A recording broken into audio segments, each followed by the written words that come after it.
How's it going, fellow faithful of the Emperor? This is Connor, and I had quite a lot of fun this weekend playing Warhammer 40k Darktide by Futshark, a really cool developer who previously had made, I believe, Vermintide 1 and 2, and was Chivalry, or what was it, War of the Roses? Was that a Futshark game? I can't remember, but if so, it was very, very fun, and I enjoyed it quite a bit. But anyway, Warhammer 40k Darktide, a game set in the grim dark of the 41st millennium. Space Marines, Inquisition, Orcs, Tyranids, Necrons, all sorts of nasty horrors lurking in the edge and darkness of space. All those dark underbellies under your bed. There's always something evil, something dark, something malicious lurking there. And in Warhammer 40k Darktide, you get to go in with whatever weapon you want and tear them to pieces. Hundreds of enemies will fall in any one mission, because that's the Tide series in a nutshell. And as a big fan of Vermintide 2, having played it a lot with friends, Victor Saltzberg being my main boy, I decided to jump into Darktide, and of course, from the beginning, many familiar vibes from Vermintide 2, although of course this one being set in the 40k universe, not the fantasy-inspired Warhammer universe. Kinda confusing, but 40k and normal Warhammer are separate entities. Warhammer itself is set in like a, just a fantasy universe, I suppose. Dragons, knights, that type of thing. Whereas 40k is set in the future. The far future. A very dark and dismal, bleak future. And it's a hell of a lot of fun being there. You can tell by just looking at the footage in the background that it is very, very beautiful, even though it is very dank and ugly. A lot of greys, greens and browns, but they're very good greys, greens and browns. And I haven't really got many negative things to say. We were very limited in what we had access to during the closed beta weekend, although what was there was fun. Now that's not to say that the beta had, no problems whatsoever, because there were quite a few. Two of the main problems I experienced being the poor optimization at this point, which is worrying because the game comes out in just over a month, and the constant server kicks that plagued both me and many, many others. If you wanted to try and get ray tracing working RTX, then good luck, because it was crashing most people's machines. Or sorry, not machines, but game. And it was just overall a nuisance. But again, I've played Vermintide 1 and 2. I remember those dark days whenever those two games launched, and they just ran absolutely pathetically. They were really bad. And look, we've got ourselves the Warhammer 40k version of a Rat Ogre, a Plague Ogre. A bad boy. Now, usually Ogre are very good boys. They do the Emperor's bidding, and they do it very well for the Emperor. But, yeah, no, these are just monsters. So you've got like specials on monsters. Monsters are these big mini-boss type enemies. And specials are an enemy that you'll be encountering quite a bit. The game is quite familiar to Left 4 Dead in that, you've got hunters and foragers and just special enemies that are a little bit trickier to deal with. And I suppose that's where I'll start. Specials in this game are pretty cool. They're not as unique or as full of character as the Skaven were in Vermintide. I do believe the Skaven, even though they don't technically exist, are a very, very fun enemy type of unit to go against. They're like audio cues for whenever they were showing up. The telegraphs were very good in Vermintide 2. The rat catcher would, you could hear it rattling its way towards you. The rat assassin, you could hear it cursing under its breath and threatening you from afar. But in this game, there are a couple of special enemies that do have really good audio telegraphs. But there are another couple that just aren't that good. For instance, a couple of good ones are the flamethrower guy, who you can hear him igniting the flamethrower whenever he is spawned into the map. This is, I don't know what those guys are called, bruisers, but there's one of the flamethrower guys jumping down on my left there. He's marked. Very, very cool enemy type. Very visual. Very, very cool. And I enjoy killing them. Another good enemy type that we've come across so far is the hunting Chaos Hound that will bark and howl for the duration that it is currently alive. Of course, the louder it gets, the closer it is getting to you, you want to try and stay out of its lunge or its leap, because it'll pin you to the ground, and either you'll have to take a chunk of damage or have an ally relieve you from it. But there are a couple of other enemies, like the grenade throwing enemy or the one that charges, that just aren't that fun to deal with. And not in the sense that, oh, this enemy's going to grab me, it sucks, but more so just annoying, like I said, tedious. The one that charges you and grabs you and slams you to the ground is very hard to avoid. If it does grab you, and you haven't, like for instance, you're out of ammo, sometimes you don't even have a chance to switch to your melee weapon. It's very frustrating.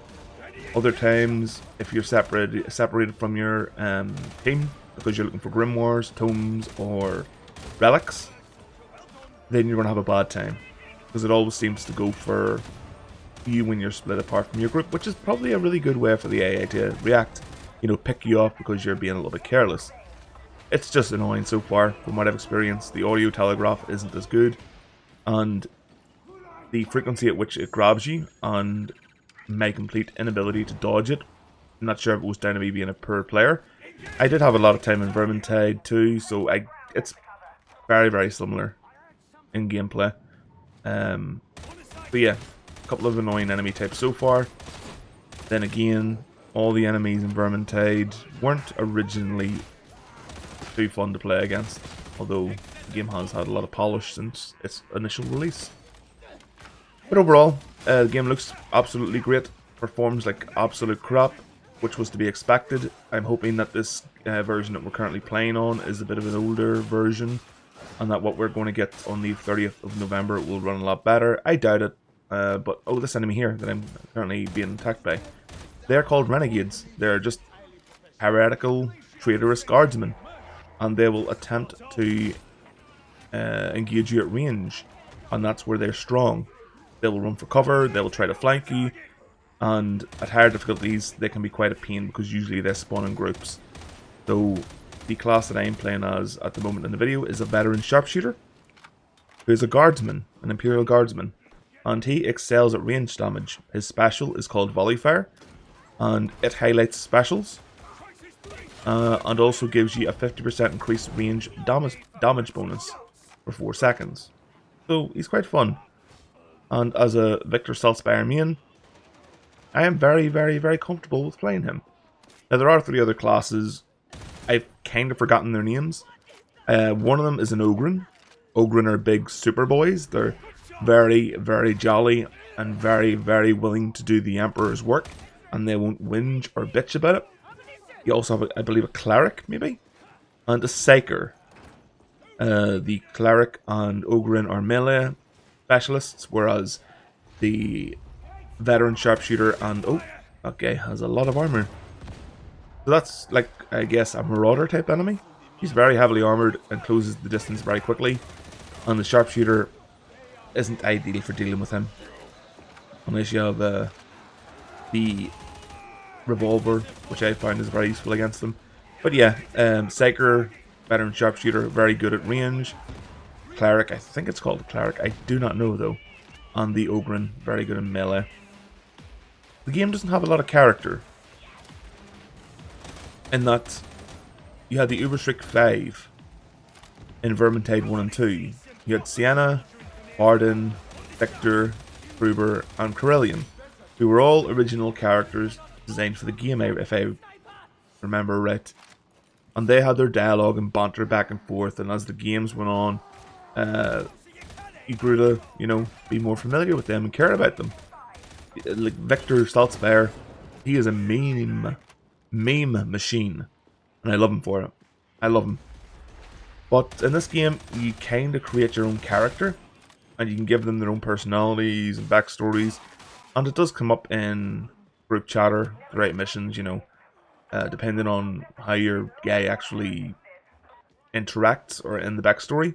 Like sometimes it can be a bit of a smartass, sometimes you can be like a very loyal professional soldier, which is that's the archetype I went with and created my guy.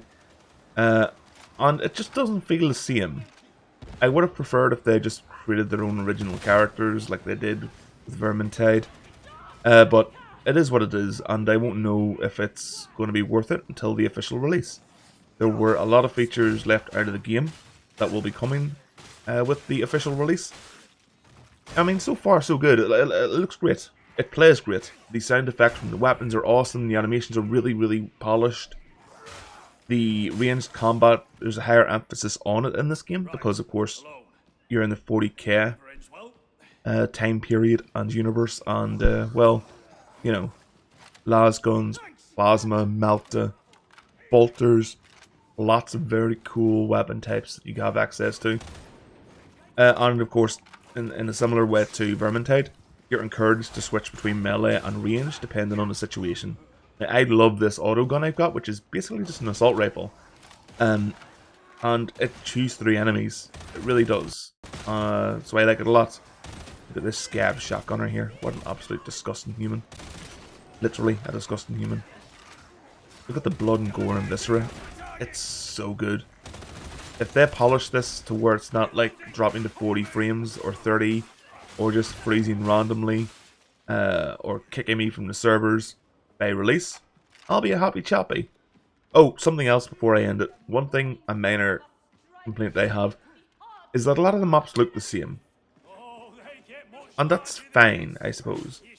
What you expect from 40k is giant cathedrals, golden statues of the Emperor, skulls everywhere, and like machinery, big factories, pumping out Lehman Rust battle tanks.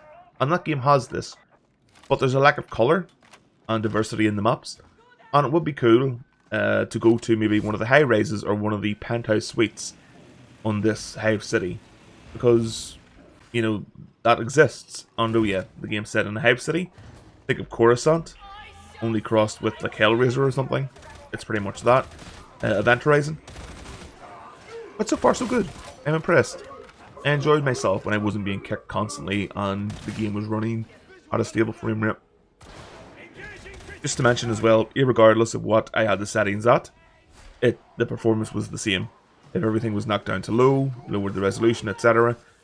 It's just for optimization at this point, which is understandable for a closed beta, but I'm hoping by release it will at least run smoothly. That's the only thing I want.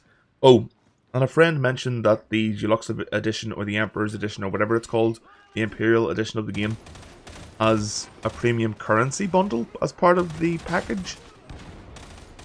That's worrying. Tide series doesn't need that. It really doesn't. So I'm hoping it's only going to be cosmetics and maybe things that you can unlock through other by other means. Otherwise, that sucks. But I mean, look at it. The game looks absolutely stunning. Or looking like hell just landed on Earth. It's an absolutely beautiful looking game. But yes, let's see how it actually performs on release. I will make another video just talking about it then. So until that time, thank you very, very much for watching. I, of course, like always, will see you next time. Bye-bye.